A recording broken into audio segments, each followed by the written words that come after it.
today would bring about the biggest imbalance in world geopolitics that we have seen in generations. The threat actor will not let you know, oh, we have achieved quantum supremacy and we can break all keys. They are going to be quiet for as long as they can and say there's nothing to see here. Don't worry, our objective is to decentralize that Web 2 layer that exists in Web 3. We're looking to make a Deepin play into the real world for everything, everywhere that's digital.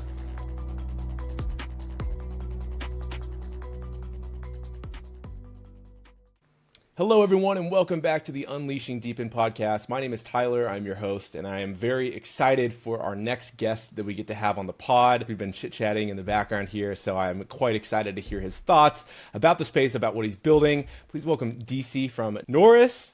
We're figuring out how we get to pronounce these invented words. That was one of the things we were chatting about. So Welcome, DC from Naoris. How are you doing? Thank you so much. It's a pleasure to be here, Tyler, with Unleashing DePIN. I am always good. It's kind of like a state of mind that I like to keep, so thanks for asking. Yeah. Well, I love that your state of mind is always good. So maybe we can jump in for the folks that are listening, tuning in. Can you just give us a quick introduction about who you are, a little bit about your background? You've had some interesting career developments from the cryptography space to hacking, cybersecurity. I'd love to learn a little bit more, and we can jump in from there. Sure, man. So my background is really pretty much as a geek. So I started very early doing hacky things. They were not very legal at the time. I was like about 13 years old. So it's been about 24 years of fun. So I've been a cybersecurity researcher, cryptographer for the last 24 years. I've been an ethical hacker for the same amount of time, or at least I like to think so, the majority of time at least. And I've been global chief security and chief of risk for a number of multi-billion-dollar companies, both in Europe and also in the UK, in a number of spaces. And I've been advising a number of nation states under national security contexts, under the European Union and also under the NATO umbrella, or at least belong to these supranational organizations on cyber war, cyber terrorism, cyber espionage, countermeasures around those areas, strategies on how to mitigate threats around those areas. Also around critical infrastructure, highly regulated spaces, legislation on data protection and privacy, and things like this for the last close to 15 years. And I've been a researcher also from an academic perspective on various areas, including cryptography. I've participated in a couple of papers that I've published together with a number of universities as a researcher.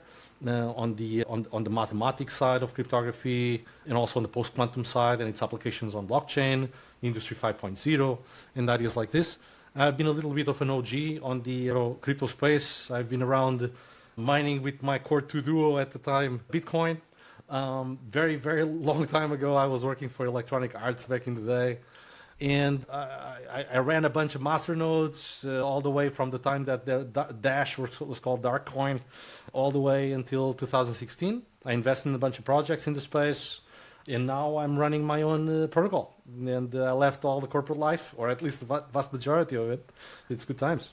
Yeah, that's amazing. The two questions that I had after hearing your introduction, first off, when you were getting into hacking at your young age and then you started working with NATO and all these nation states, did that mean you got a knock on the door from someone that said you're going to come work with us to keep this alive, or may risk going to jail? Was that ever in your history by chance?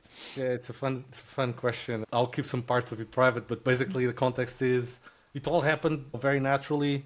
I was just a kid that was doing, at the time was called undeleting stuff. Now you would call it cyber forensics. Okay. And eventually, in ways that are semi-legal, I ended up involved with some law enforcement entities that needed my help as a freelancer. And I was still a kid. And in the internet, nobody knows if you're a kid or not. And I started getting involved in some work around that area. And slowly, as I got into kind of like chief information security, executive level, and so on, I got introduced to various environments that were more related to defense and more critical areas. I was very much focused at the time on malware reverse engineering.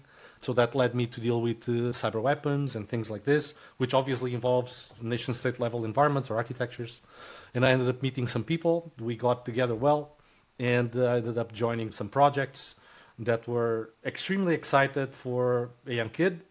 And from then, I guess the rest is history. And Eventually, I got to the point where I met the former chief of intelligence of NATO. He became a mentor to me, and he started supporting the project, which was like a visionary idea of how to achieve decentralization and baseline validation of systems and architectures and networks using decentralized means that had implications for defense, for nation-state contexts, for governments. And here we are. That's amazing. I know that all has crescendoed very nicely into what you're building today, which I'm excited to get a chance to chat a little about. One of the things that I'm curious on with respect to Deepin as a category, you said you were early in Bitcoin, you were mining Dash, all of these different projects of the day, but what was the first kind of Deepin specific project that you thought, oh, this is an interesting application over and above just decentralization, but really the decentralization of physical infrastructure for some use case? Is that something you can talk about at all? Yeah. Honestly, in my mind, it was always obvious that the bridge between blockchain and Web 2 made sense because that's what Deepin is. It's a bridge between Web 3 and Web 2 that allows for things that were traditionally centralized in Web 2, they can actually become decentralized under either computing or consensus of some level, or movements of data, or processing, whatever, or networks. All of that was obvious to me. So when you had projects appearing around, for example, decentralized AI compute, decentralized networks, and others, it just made sense to me. I was actually an early investor in some of them, token-wise, or at least as early as I could. And for Naoris Protocol, it was actually, so our vision, we consider ourselves like pretty much a Deepin OG. We're doing Deepin before Deepin was a thing.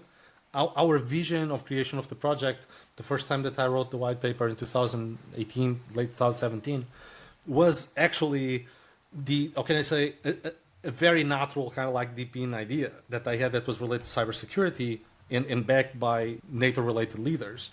That was, hey, let's take away the single point of failure that exists in centralized systems from a cybersecurity perspective, which is probably one of the hardest solved problems there is. Every device, every application, every service is a point of failure to everything it is connected to, right? So, just going to kill my alarm. And it's a point of failure to everything that is connected to. So that means that every single device in a complex network is another element in the surface of risk. So and that's nobody's fault. That's just how the internet was made and how TCP/IP is made and all the protocols that exist that are centralized. And blockchain was super obvious as a solution. Obviously, it wasn't ready for that. So we took a long time to actually create solutions or create approaches to decentralization that directly interact or integrate with operating systems, with applications, with APIs, and so on that you have on the cloud or locally that would allow for that. And I believe we are still pretty much, I think, the only ones doing this specifically around the generation of decentralized consensual trust of security and provable trust of systems and applications and so on, backed by a consensus that we call distributed proof of security or DPoSec. But all the other use cases that are more operational, I would say, that I have listed before, they always made a lot of sense. And it was shocking to me how long it took for them to appear. But at the same time, and maybe we can have a powwow about this, but crypto in the space, or blockchain was very much focused on crypto. And then moved into smart contracts. And then it moved into DeFi and all the crazy NFT stuff and so on and so on. And now we're seeing more of a move of, into real world use cases that aren't just about money or tokens, right? Because that's kind of like the low hanging fruit. But blockchain technology, in its wider context, it's kind of like, until now, kind of like the promise that never was. And we're starting to see its promise technologically appear with real use cases, which is really exciting to me. Yeah. And that's Deepin. Yeah. Oh, I couldn't agree more. And it's been great to see that transition start to move from the low-hanging fruit opportunities you mentioned that have materialized, but they haven't really materialized in a super significant way outside of maybe Bitcoin being an ETF on the stock exchange. But outside of that, it's crazy to see how much we're starting to bring that bridge as you explained it. So maybe for folks listening, can you give a high-level overview of what you're building at Naoris, how those different pieces intersect with one another, how you're really bringing the security layer, leveraging your consensus mechanism and some of the other novel developments that you and your team have been building? Sure. So Naoris Protocol itself I'll give a very quick introduction to Naoris Protocol. So Naoris Protocol itself it introduces a low compute, low power distributed architecture that operates beneath the OS or beside the OS or as part of the OS or integrated with applications or APIs or even firmware or hardware that proves state. So it proves in a decentralized way the state of things. It measures things that run or operate or support other things that are digital. And they can be firmware, hardware, or software based, or even operational. And it provides this state and verifies in real time their performance.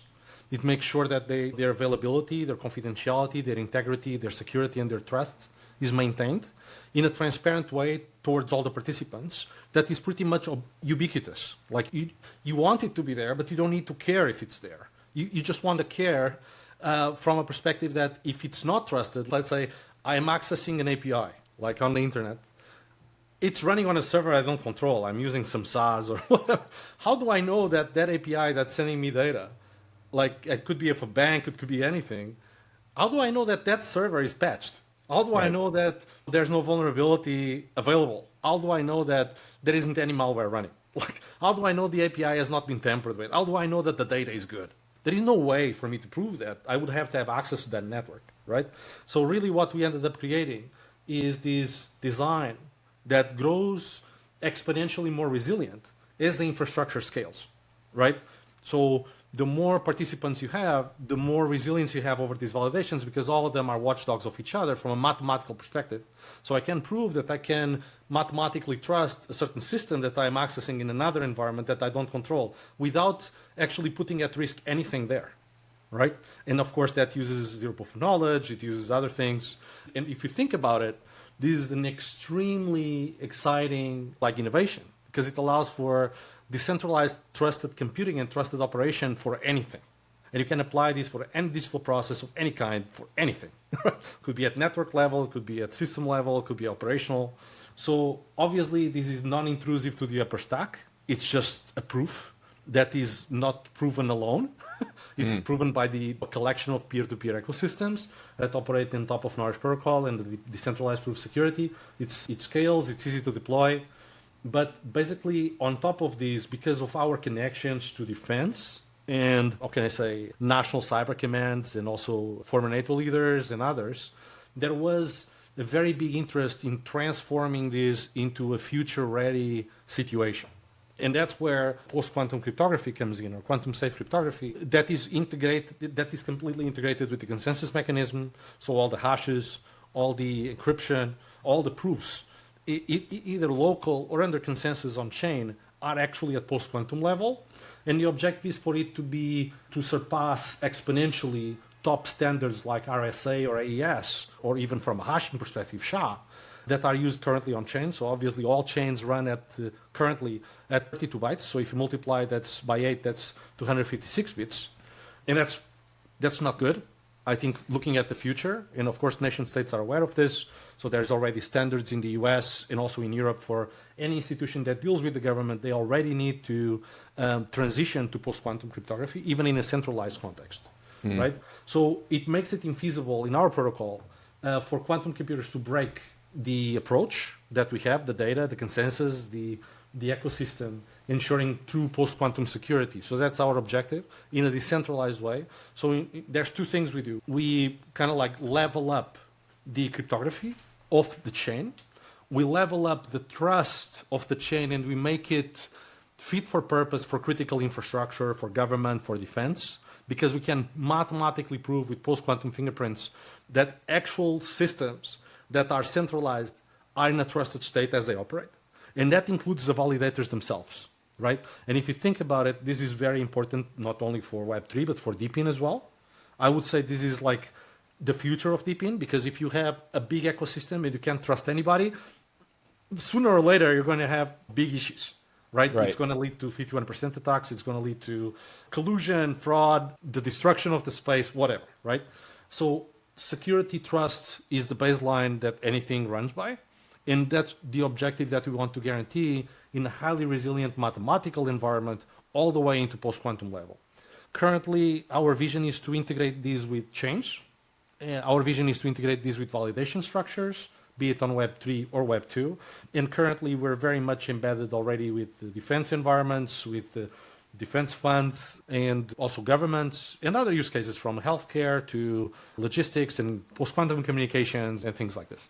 That's incredible. Can you give a high-level explanation of what it means to actually be post-quantum resistant? Because I think a lot of people may understand at a high level the current state of cryptography, the current state of encryption, but there's maybe a disconnect between understanding what's coming with quantum computing and how that is, to your point, going to create a lot of security problems. So it's really the best effort and the best practice to mitigate risks that are related to quantum computation. So quantum computers, so we are pretty much reaching the limit of traditional computers because we have brought transistors to a point where they're almost like at the size of atoms. So Moore's law is going to continue to advance maybe for the next 10 years, maybe, and then it's probably going to crash because we cannot go into the subatomic level. Yeah. And that's fine. That's just progress and change. Quantum computers, they operate on the subatomic scale. And they don't operate based on transistors, they operate based on qubits. And there have been many innovations on those areas. There have been situations in the past, even in the present, that pretty much limit the size of them because they need to be at, sub-zero temperatures. There is a lot of interaction with matter and light and all sorts of things and photonics. And I don't want to go into too much technicals, but all those things they are engineering problems that are being solved because there's more than $500 billion a year from some parts of the world that are going into this. Every year. And obviously, like any engineering problem, like putting a man on the moon, it as soon as it's not a theory anymore, you just throw enough bodies and enough minds and you solve the problem. So that's currently happening. And quantum computers are really good at doing math. Probably you will not be running this interview on a quantum computer anytime soon, or a word processor or a game, but they are really good at mathematics. And unfortunately, all cryptography that we have is heavily mathematics based. And all cryptography we have is based on what's called elliptic curve cryptography, which is based on prime numbers. And that includes, of course, blockchains and encryption levels for military, for banking, so on and so forth. Everything is based on the same, which is very resilient to the computation approach that we have, which is based on direct computation. Our computers can only do really one task at a time. Even though it looks like they're doing it in parallel, they are not. Okay, you can have different cores that do different things, but really you don't have the parallel capability that the quantum computer has. So the quantum computer can solve problems in parallel that traditional computers can only solve sequentially. That's why you have this kind of news that say, oh, Google's quantum computer has done in 5 minutes something that would take a normal computer or all the computers on Earth together a septillion years to do, right?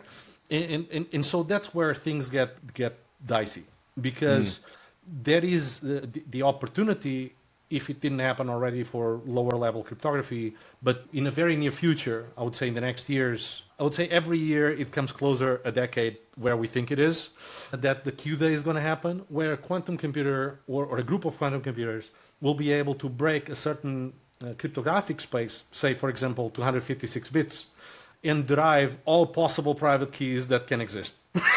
Right.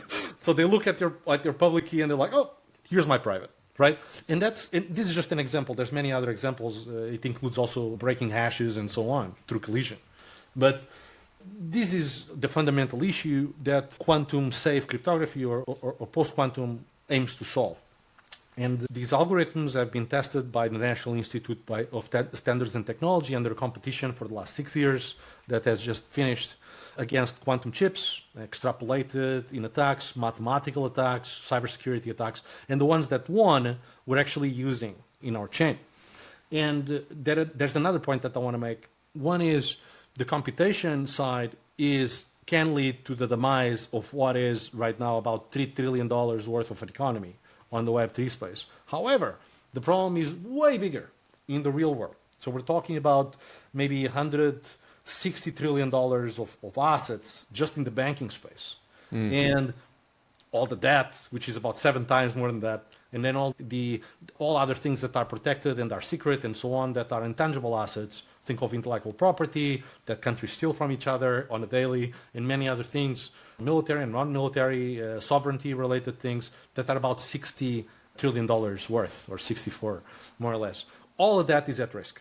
So this would bring about, Q-Day, quote, quote, would bring about the biggest imbalance in world geopolitics that we have seen in generations, definitely our lifetime, and that will not bring good things. However, there is a very good probability that as soon as that happens, and that includes blockchains, of course, but as soon as that happens, the threat actor will not let you know, oh, we have achieved quantum supremacy and we can break all keys. They are going to be quiet for as long as they can and say, there's nothing to see here. Don't worry, we are putting $500 billion into these, more than our nuclear stockpiles, but there's nothing to see here. There's no breakthroughs whatsoever. During this time, they have access to everything. They can derive every password, so on, for everything, and extract every data, every secret from everywhere. So we will never know when that happens. The thing is that, in this quite ironic, it's almost irrelevant when that happens. It doesn't matter if it happens next year, in 6 months, or in 10 years. Because there is already a massive harvesting of keys globally happening almost by every single first world government and others, and agencies and so on, that are harvesting your keys, your data that's encrypted, going across the internet. Not just yours, but companies and governments and so on. And this is what's called harvest now, decrypt later. So they're harvesting these massive amounts of data because storage is cheap.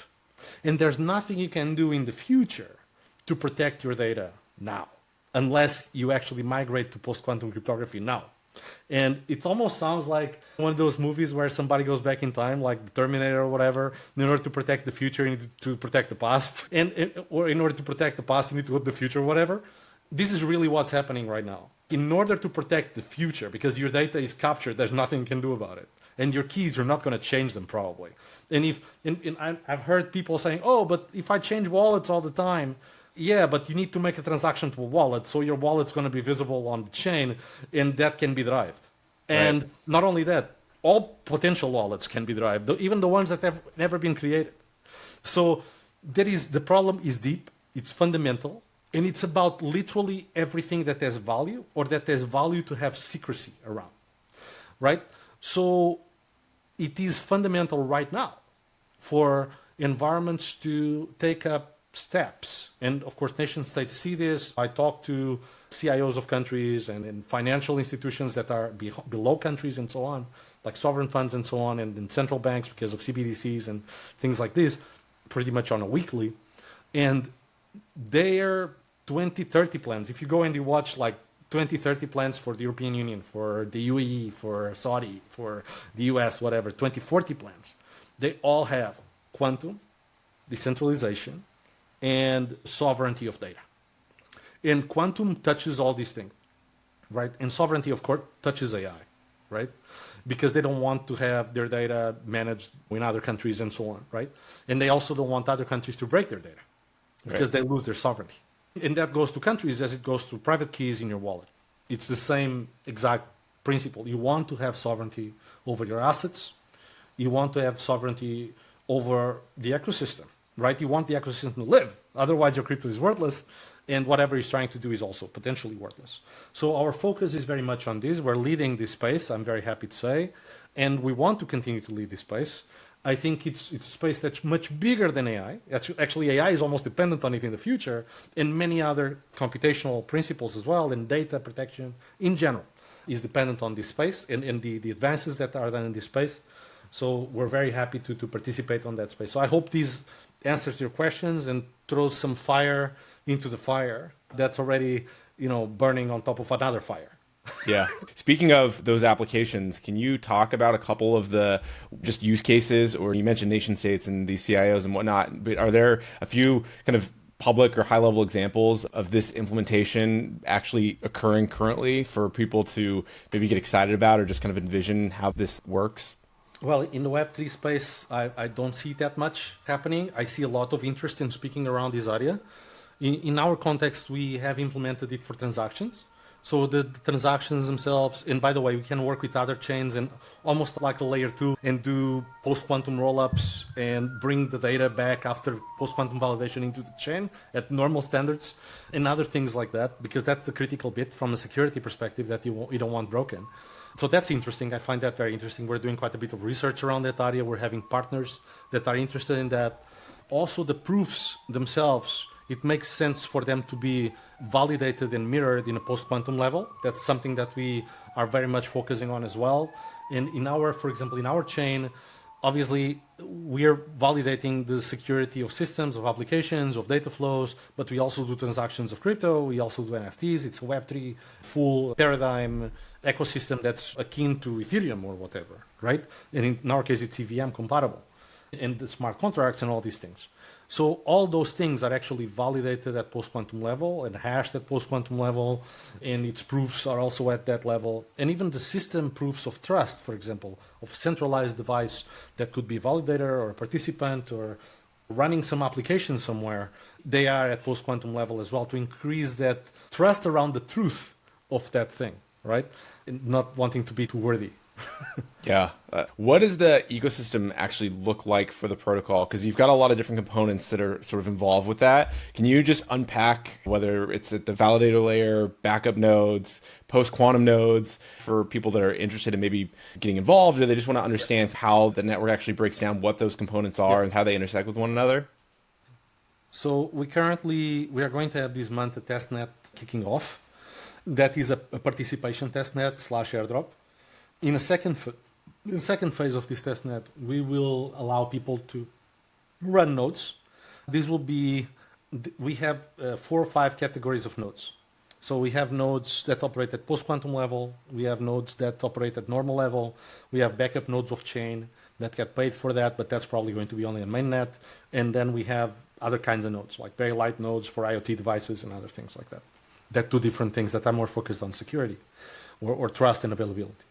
We're going to basically start on the second phase, allowing people to participate as full nodes of the chain, where they will be able to validate transactions and act like a node that you would see in other chains, except that their participation in the context of the node is actually validated to be in a trusted state.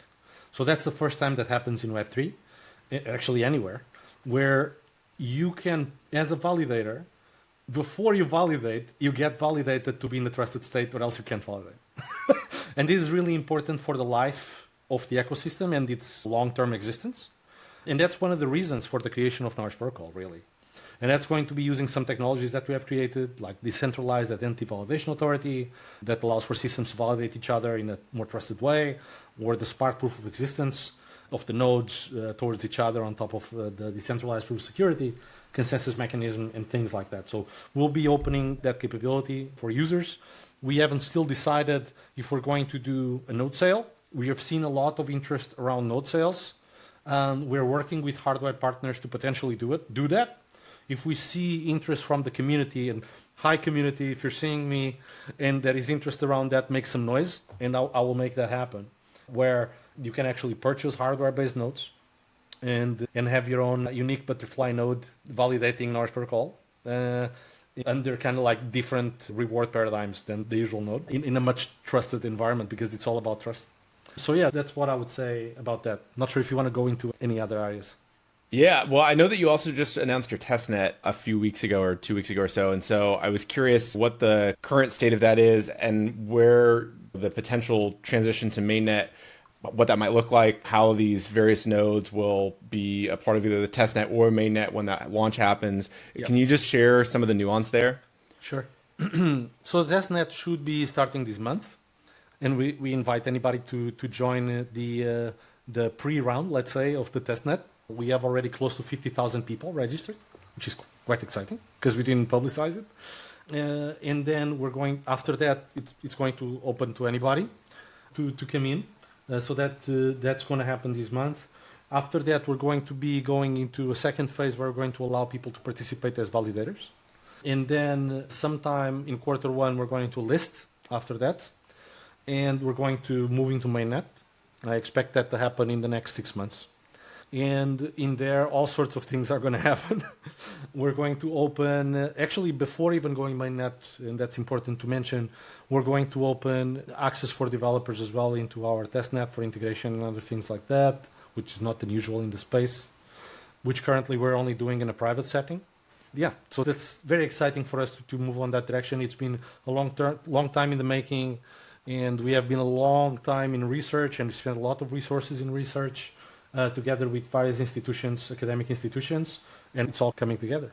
Yeah, that's incredible. Can you share what it means to quote unquote be in mainnet? Because one of the things that I think is really interesting about your protocol is that you're almost a layer 0 in some respects, like an L1, kind of a L2, a hybrid Deepin. Can you maybe categorize what mainnet actually means in terms of your launch?